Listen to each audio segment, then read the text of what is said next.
Hello everyone, and today we're going to talk about what's the difference between the words foray, sally, and sortie, and break it down. First off, the basic explanation of these words is a sign of a brief movement into some territory for a particular purpose.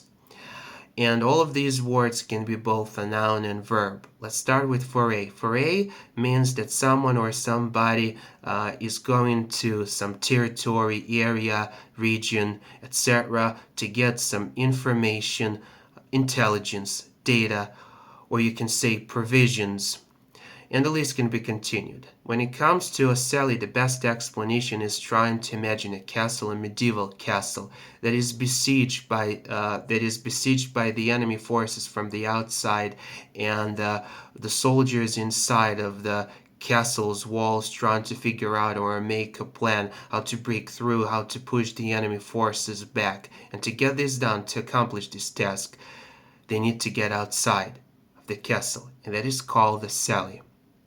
And the last word for today is sortie. Sortie primarily used in a military context when it comes to deployment of troops in the enemy area, for example, or an aircraft on a mission. For example, a spy aircraft that is taking footages of the enemy territory, of the enemy positions.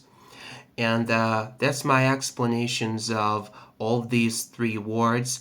I hope it was pretty useful for you, and I just want to say thank you so much for watching, and see you next time.